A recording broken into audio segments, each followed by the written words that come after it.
بسم اللہ الرحمن الرحیم۔ مفتی شعیب اللہ خان صاحب کے بیانات کے لیے مفتی صاحب کے آفیشیل چینل کو سبسکرائب کریں اور زیادہ سے زیادہ شیئر کریں۔ بسم اللہ الرحمن الرحیم۔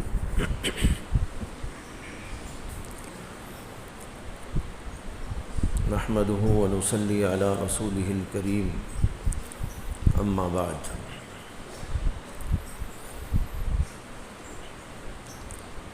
انسان کے اندر جو صفات مطلوب ہیں، جن کا قرآن و حدیث کے اندر حکم دیا گیا ہے، ان میں سے ایک صفت ہے صفت صبر۔ قرآن میں اس کا ذکر بے شمار مقامات پر موجود ہے۔ یا ایھا الذین آمنوا اصبروا وصابروا ورابطوا واتقوا اللہ لعلکم تفلحون۔ اس کے علاوہ بھی جگہ جگہ صبر کا ذکر اللہ نے کیا ہے، حکم بھی دیا ہے، اور نبی اکرم صلی اللہ علیہ وسلم کی احادیث کے اندر بھی بڑی کثرت کے ساتھ مختلف عنوانات کے تحت صبر کا ذکر ملتا ہے۔ علامہ ابن قیم رحمۃ اللہ علیہ نے اس کے اوپر ایک مستقل کتاب لکھ دی ہے۔ کتاب کا نام تو اس وقت میرے ذہن میں نہیں ہے، اچھی خاصی ضخیم کتاب صبر کے عنوان پر ان کی موجود ہے۔ عدۃ الصابرین، ان کی کتاب کا نام ہے عدۃ الصابرین۔ بہترین کتاب ہے، قرآن و حدیث کے تمام دلائل اس کے اندر انہوں نے جمع کر رکھے۔ بتانا یہ ہے کہ یہ بھی ایک چیز ہے جو انسان کے اندر پیدا کرنے کی ہے، اور صبر کا انسان کو جگہ جگہ سامنا کرنا پڑتا ہے، اور یوں کہہ لیجئے کہ انسان کی زندگی صبر کے ساتھ وابستہ ہے۔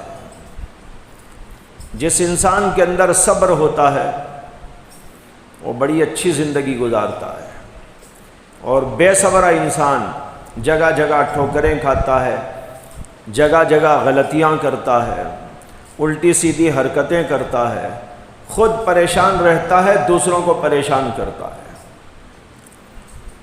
اس لیے بڑی اہمیت کے ساتھ قرآن و حدیث نے صبر کا ذکر کیا ہے اور اس کا حکم دیا ہے۔ لیکن ہم لوگ جو عام طور پر صبر کا مفہوم سمجھتے ہیں وہ بہت محدود ہے۔ ہم یہ سمجھتے ہیں کہ بھائی صبر کا مفہوم ہے کسی نے گالی دے دی تو خاموش رہو، کسی نے مار دیا صبر کرو، یا بخار آ جائے، بیماری آ جائے، کوئی حادثہ پیش آ جائے، کوئی ناگوار بات پیش آ جائے تو وہاں پر شکوہ شکایت نہ کرو، صبر سے کام لو۔ عام طور پر ہم اتنا ہی سمجھتے ہیں، لیکن حقیقت یہ ہے کہ صبر بہت جامع قسم کا ایک عنوان ہے، اور اس کے اندر بہت ساری چیزیں کھپائی گئی۔ علماء نے لکھا ہے کہ صبر کے اصل معنی تو آتے ہیں حبس النفس علی ما تکرہ، جو چیزیں انسان کے نفس کو پسند نہیں آتی ایسی باتوں پر نفس کو جما دینے کا نام صبر ہے۔ حبس النفس علی ما تکرہ، جو چیزیں انسان کو پسند نہیں، اس کے نفس کو پسند نہیں، ایسی چیزوں پر انسان کو جمانا، نہیں تجھے کرنا ہے، اس کے اوپر چلنا ہے، اس کو مجبور کرو، اس کے اوپر جما دو، تو اس کا نام ہے صبر۔ پھر علماء لکھتے ہیں کہ صبر کی 3 قسمیں ہیں، اور طلبہ اس کو یاد رکھیں خاص طور پر، اس لیے کہ یہ آپ لوگوں کی ہی بات ہے، پڑھنے پڑھانے والوں کے لیے اس کی سخت ترین ضرورت ہے۔ تو علماء فرماتے ہیں کہ صبر کی 3 قسمیں ہیں۔ نمبر 1 صبر علی الطاعات، صبر علی الطاعات۔ دوسرا ہے صبر عن المعصیات، اور تیسرا ہے صبر علی المصیبات۔ مصیبت تو معلوم نا، پریشانیوں کو کہتے ہیں۔ یہ 3 قسم کا صبر ہوا۔ پہلا ہے نیکیوں پر صبر کرنا، اور دوسرا ہے گناہوں سے اپنے آپ کو بچانے پر صبر کرنا، اور تیسرا مصیبت اور پریشانی کے پیش آنے پر صبر کرنا۔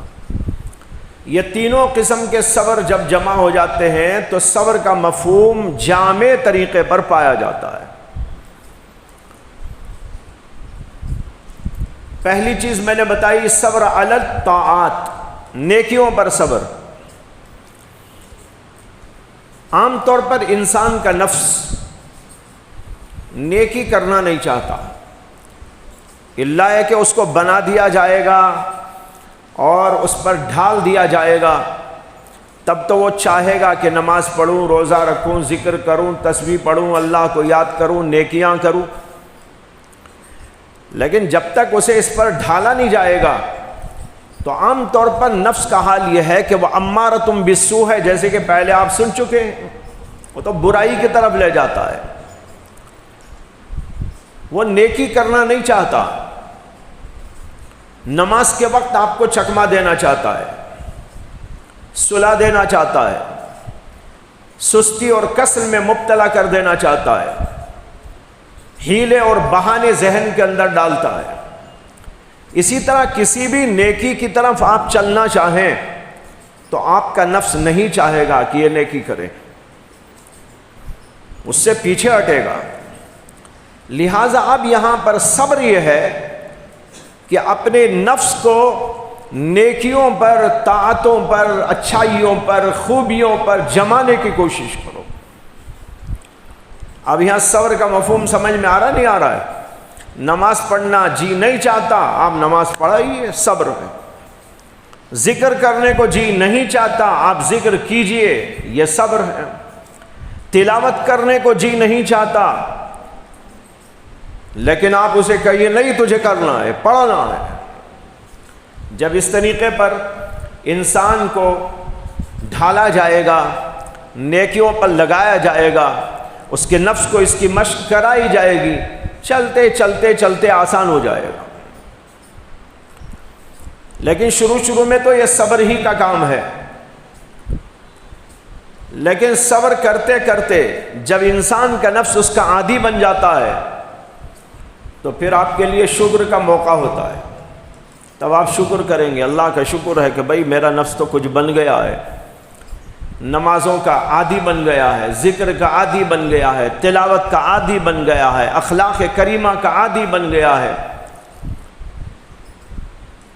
تو یہ ہے۔ اور پھر یہاں یہ بھی یاد رکھو، طاعات جو میں نے کہا یہ ظاہری اور باطنی دونوں قسم کے آ گئے اس کے اندر۔ ظاہری طاعت ہو جیسے نماز، روزہ وغیرہ، اس پر جمانا، اور ایک ہے باطنی طاعت، باطنی نیکیاں، جیسے اللہ کا خوف ہے، اللہ کی محبت ہے، اخلاص ہے اور فکر آخرت ہے، یہ دل کے نیکیاں ہیں۔ دل کی نیکیوں پر بھی اس کو جمانا ہے۔ دل میں اللہ کی محبت نہیں ہے، اب دل کو اس کے اوپر مجبور کرو کہ وہ اللہ سے محبت کرنے لگے، اس کی سبیلیں تلاشو، اس کے لیے اسباب مہیا کرو، اس کے لیے تدابیر اختیار کرو۔ جن جن تدابیر سے وہ حاصل ہوتا ہے ان تدابیر پر لگے رہنا، یہ بھی صبر ہے۔ تو جب ظاہری اور باطنی دونوں قسم کی طاعتوں اور نیکیوں پر انسان اپنے نفس کو لگاتا ہے، جماتا ہے، تو اسے یہ صبر حاصل ہوتا ہے جس کا نام ہے صبر علی الطاعات۔ اور میں نے دوسری بات عرض کی تھی، وہ ہے صبر عن المعصیت۔ معصیت مانے گناہ، ظاہری گناہ، باطنی گناہ، دونوں قسم کے گناہ انسان کے نفس کو اچھے لگتے ہیں. وہ بہت چاہتا ہے گناہ کریں، گناہ کریں، گناہ کریں. آنکھوں کا گناہ کرنے جی چاہتا ہے، دل کا گناہ جی چاہتا ہے، زبان کا گناہ کرنے جی چاہتا ہے. ہر گناہ میں آگے بڑھنا یہ نفس کا تقاضا ہوتا ہے، نفس کی فطرت ہے، نفس کے اندر رکھے ہوئے اس کے جذبات ہیں. اب یہاں کیا کرنا ہے؟ اس کو برائی اور گناہ سے بچانے کی محنت، اس کا نام ہے صبر عن المعصیت. یہاں لفظ عن آیا ہے صلے میں، وہاں آیا تھا علا. صبر علی الطاعت، یہاں پر ہے صبر عن المعصیت. معصیت سے بچنے کے لیے صبر کرنا. جب آپ کا جی چاہے گناہ کریں، چاہے وہ زبان کا ہو، چاہے وہ آنکھ کا ہو، چاہے وہ کان کا ہو، چاہے وہ دل کا ہو یا ہاتھ پیر کا ہو، آپ اس وقت میں نفس کو اس سے ہٹانے کی کوشش کریں. یہ صبر ہے. یہاں بھی تو صبر کی ضرورت پڑے گی نا، اس سے کہ جی تو چارہ کروں، اب آپ اس سے ہٹائیں گے. نفس نہیں چاہے گا ہٹنا، لیکن آپ اسے مجبور کریں گے کہ نہ کرو گناہ، تو یہ ہو جائے گا صبر. یہ دو قسم کا صبر ہوا. اور تیسرا صبر میں نے بتایا تھا صبر علی المصیبہ، مصیبت پر صبر. اس کو تو سب جانتے ہیں. یہ پہلی دو چیزیں عام طور پر نہیں جانتے لوگ کہ وہ بھی صبر ہے. نیکیوں پر اپنے آپ کو لگانا بھی صبر ہے، گناہوں سے بچانا بھی، یہ بھی صبر کے مفہوم میں داخل ہے. اور تیسرا صبر عام لوگ بھی جانتے ہیں، مصیبت آ جائے، پریشانی آ جائے، نفس کے تقاضوں کے خلاف کوئی بات آ جائے، وہاں پر خاموشی اختیار کر لینا، شکوہ نہ کرنا، کسی سے انتقام نہ لینا، گالی کا جواب گالی سے نہ دینا، برائی کا جواب برائی سے نہ دینا. اللہ کی طرف سے کوئی مسائل، حوادث پیش آ جائیں تو اللہ کا شکوہ و شکایت نہ کرنا. اس کا نام ہے صبر. یہ ہے صبر علی المصیبت. جب یہ تینوں قسم کا صبر انسان حاصل کر لے گا اسے کہیں گے صابر. اور اگر ایک حاصل کیا اور ایک نہیں کیا تو وہ پورا صابر نہیں ہے. اور اللہ نے قرآن کریم کے اندر فرمایا ان اللہ مع الصابرین، اللہ تبارک و تعالی صبر کرنے والوں کے ساتھ میں ہے. یعنی اللہ ان کی مدد کرتے ہیں جو صبر کرتے ہیں، اللہ ان کے ساتھ ہیں. ساتھ ہیں کا مطلب اللہ کی مدد آئے گی، اللہ کی نصرت آئے گی. اب یہاں صابرین کے اندر یہ تینوں قسمیں داخل ہو گئی. جو آدمی نیکیوں پر اپنے آپ کو جمائے گا اللہ اس کے ساتھ ہے. کیا مطلب؟ اللہ ساتھ دے گا، اللہ اس کے ساتھ مدد کا، نصرت کا معاملہ کرے گا. اس لیے کہ یہ بندہ نیکی پر جمنا چاہتا ہے، اطاعت اور فرمانبرداری کرنا چاہتا ہے، نماز پڑھنا چاہتا ہے، ذکر تسبیح کرنا چاہتا ہے، تلاوت کرنا چاہتا ہے، اپنے رب سے تعلق پیدا کرنا چاہتا ہے، خوف اور خشیت اور تقوی اختیار کرنا چاہتا ہے.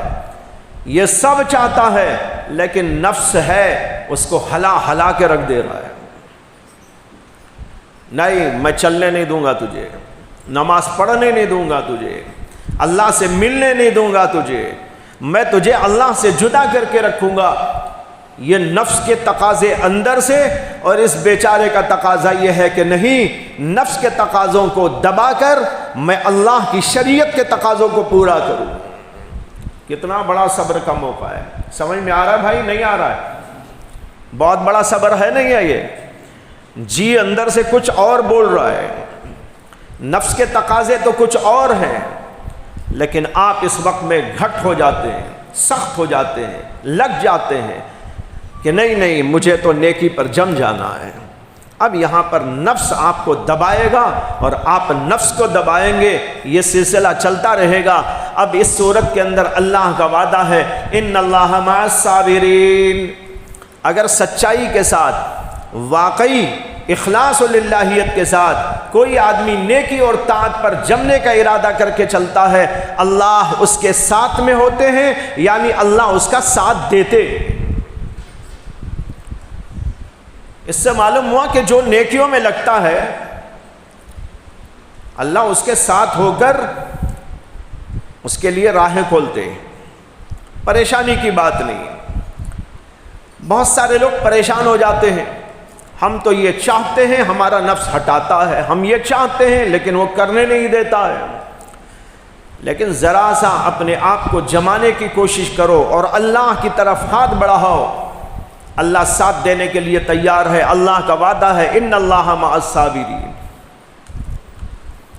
اور دوسری بات میں نے عرض کی تھی، گناہ سے بچنے کے لیے صبر کرنا، نفس کو اس کے تقاضوں سے ہٹانا، نہیں تجھے میں یہ کرنے نہیں دوں گا، جھوٹ بولنے نہیں دوں گا، آنکھ کو غلط استعمال کرنے نہیں دوں گا، ہاتھ پیر کو غلط استعمال کرنے نہیں دوں گا۔ یہ جب آپ کریں گے یہاں بھی صبر کا موقع ہے، اور اللہ کا وعدہ ہے ان اللہ مع الصابرین۔ آپ ایک نہ ایک دن ضرور کامیاب ہو کے رہیں۔ شروع میں ایسا معلوم ہوگا کہ میں گناہ سے بچنا چاہتا ہوں لیکن بچ نہیں پاتا، مجھے نفس چکما دے دیتا ہے، غلطیوں میں مبتلا کر دیتا ہے، یہ بار بار ایسا ہوتا رہتا ہے، آپ پریشان ہو جاتے ہیں۔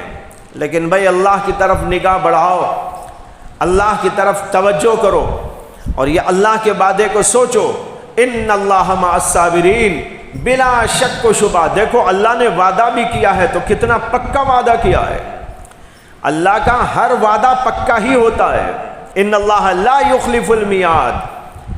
لیکن بندوں کی تسلی کے لیے اللہ تبارک و تعالیٰ نے ایسے الفاظ بھی استعمال کر دیے، ان اللہ، بلا شک و شبہ اللہ مع الصابرین، صبر کرنے والوں کے ساتھ میں۔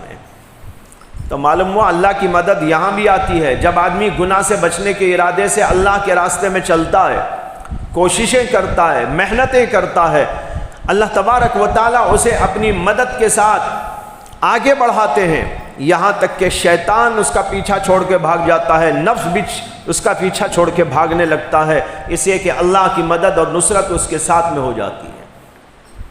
تو اس میں کتنی بڑی تسلی کا سامان ہے۔ نیکی کے راستے پر چلنے والوں اور برائی سے بچنے کا ارادہ کرنے والوں کے لیے اللہ تعالیٰ کا بہت بڑا وعدہ ہے، اور اس کے اندر سامان تسلی اللہ نے ہم کو عطا کیا ہے۔ اس لیے گھبراتے کیا ہو، پریشان کیوں ہوتے ہو، اپنے آپ کو ناکام کیوں سمجھتے ہو؟ بڑھو آگے، نیکی کرنے پر بھی اور برائی سے بچنے پر بھی اللہ مدد کرے گا، اور ضرور بے ضرور مدد کرے گا، یہ اللہ کا وعدہ ہے۔ تیسری بات بتائی تھی، مصیبت کے اوپر صبر، وہاں بھی اللہ کی طرف سے مدد آتی ہے۔ جب آدمی مصیبت پر، پریشانی پر اللہ سے لو لگاتا ہے، صبر کرتا ہے، نہ شکوہ ہے نہ شکایت ہے، بلکہ اللہ کی حکمتوں پر غور و فکر ہے، تو اللہ کی مدد اس کے ساتھ میں آتی ہے، اس کی مصیبت اللہ ٹلا دیتے ہیں، اس کی پریشانیوں کو ختم کر دیتے ہیں۔ بے شمار واقعات ہیں، لوگوں نے صبر کیا، زبان کو قابو میں رکھا، دل کو قابو میں رکھا، اللہ کے حکموں پر چلتے رہے، کوئی بات خلاف شریعت انہوں نے نہیں کی، اللہ نے ان کی مدد کر دی اور ان کی پریشانیاں ختم ہو گئی۔ تو یہ تین چیزیں بتائیے آپ کو۔ اب یہ تینوں چیزوں کی ضرورت پوری زندگی میں ہے کہ نہیں ہے، ذرا سوچ کے دیکھو۔ پوری زندگی میں نیکیوں پر چلنا ہے نا، تو صبر کرنا پڑے گا کہ نہیں کرنا پڑے گا؟ برائی سے بچنا بھی ہے نا، تو وہاں بھی صبر سے کام لینا ہوگا کہ نہیں لینا ہوگا؟ اور پھر اس کے علاوہ کوئی گالی دے دے گا، کچھ برا بھلا کہہ دے گا، کچھ الٹا سیدھا کہہ دے گا، یا اللہ کی طرف سے بھی کوئی مسائل اور حوادث، مصیبتیں، پریشانیاں پیش آ جائیں گی، تو وہاں کیا کرنا ہے؟ صبر کرنا ہے، بے صبر نہیں بننا ہے۔ یہ دنیا ہے اور دنیا کے اندر یہ حالات پیش آتے ہی ہیں، دنیاوی اعتبار سے بھی اس کی ضرورت ہے، آخرت کے اعتبار سے بھی ضرورت۔ پہلی دو چیزوں کا تعلق تو آخرت سے ہے، اور یہ تیسری چیز جو مصیبت والی بات ہے وہ دنیا میں پیش آنے کی وجہ سے، دنیاوی مسائل میں پیش آنے کی وجہ سے دنیا میں اس کی ضرورت پڑ جائے گی آپ کو۔ بخار آ گیا صبر کرو، بیماری آ گئی صبر کرو، کوئی تنگی اور فاقہ آ گیا صبر کرو، اور اسی طریقے پر کوئی گالی دے دیا، کوئی برا بھلا کہہ دیا صبر کرو۔ جگہ جگہ یہ حوادث پیش آتے رہتے ہیں آدمی کو۔ جب یہ صبر کرے گا اللہ کی مدد آئے گی۔ ایک دفعہ حضرت ابو بکر صدیق رضی اللہ تعالی عنہ کو ایک صاحب جو ہے کچھ برا بھلا بولنے لگے، وہ کچھ دیر تک خاموش رہے، کچھ دیر کے بعد ان کو بھی کچھ غصہ آ گیا، تو حضرت ابو بکر نے ان کا جواب دے دیا۔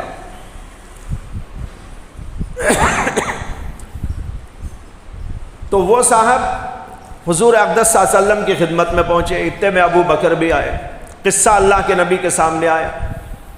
نبی اکرم صلی اللہ علیہ وسلم نے فرمایا کہ اے ابو بکر، جب تک تم نے ان کو جواب نہ دیا تھا فرشتہ تمہاری طرف سے جواب دے رہا تھا۔ جب آدمی کو کچھ برا بھلا کہنے والا برا بھلا بولے، آدمی صبر کرے، فرشتہ جواب دیتا رہتا اس کا۔ فرمایا کہ جب تک تم خاموش رہے اللہ کا فرشتہ جواب دیتا جا رہا تھا، لیکن جب تم نے ان کا جواب دے دیا اللہ کے فرشتے نے خاموشی اختیار کر لی۔ حضرت امام اعظم ابو حنیفہ رحمۃ اللہ علیہ کے بارے میں آتا ہے کہ ایک آدمی ان کو برا بھلا کہنے لگا۔ برا بھلا سب کو بولنے والے بولتے ہیں، اہل اللہ کو بھی بولتے ہیں، اور جو جتنا بڑا ولی اس کے دشمن بھی ہوتے ہیں۔ امام اعظم ابو حنیفہ امام اعظم ہو گئے، اس لیے ان کے برائی کرنے والے لوگ بھی آج تک ہیں۔ ابو حنیفہ تو چلے گئے دنیا سے، لیکن ان کے برائی کرنے والے اب بھی موجود ہیں۔ ان کی فقہ پر اعتراض، ان کے مسائل پر اعتراض، ان کی زندگی پر اعتراض، ان کے جو ہے افعال پر اعتراض، بلکہ ان کی عبادتوں پر اعتراض۔ تو بہرحال ایک بار امام اعظم ابو حنیفہ رحمۃ اللہ علیہ تشریف لے جا رہے تھے، ایک آدمی ان کے پیچھے ان کو گالیاں دینے لگا، برا بھلا کہتے پیچھے پیچھے پیچھے سناتے آ رہا تھا۔ امام صاحب چلتے رہے چلتے رہے چلتے رہے، یہاں تک کہ آپ کا گھر آ گیا۔ جب گھر آیا تو امام اعظم ابو حنیفہ رحمۃ اللہ علیہ اس آدمی کی طرف پلٹے اور اس سے کہا کہ بھائی، بہت دیر سے آپ مجھے برا بھلا کہتے آ رہے ہیں، اب میرا گھر آ گیا ہے، اگر اب بھی کچھ کہنا باقی ہو تو میں کھڑا ہو جاتا ہوں، آپ کہہ لینا بعد میں گھر جاؤں گا۔ میرا گھر آ گیا ہے، اب گھر میں جانا ہے، لیکن ابھی کچھ آپ کی گالیاں باقی ہوں دینے کی تو میں کچھ دیر کے لیے کھڑا ہو جاتا ہوں، آپ گالیاں دے لیجئے، اس کے بعد گھر چلا جاؤں گا۔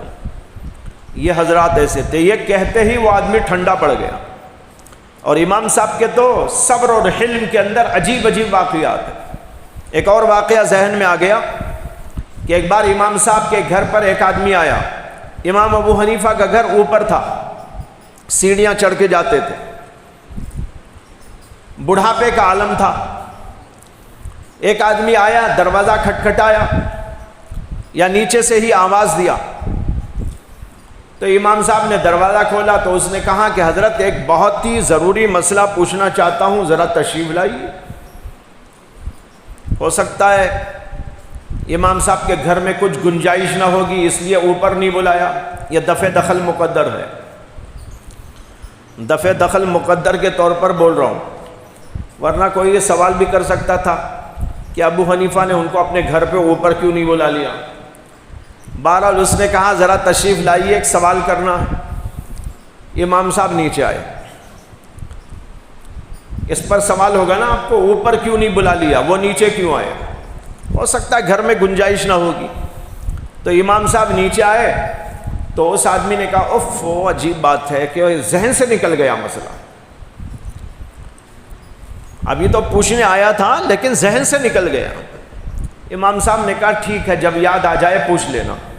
اب امام صاحب اوپر چڑھے، اوپر کی آخری سیڑھی پہ قدم رکھا تھا، کہنے لگا حضرت یاد آ گیا، یاد آ گیا، ذرا آ جائیے۔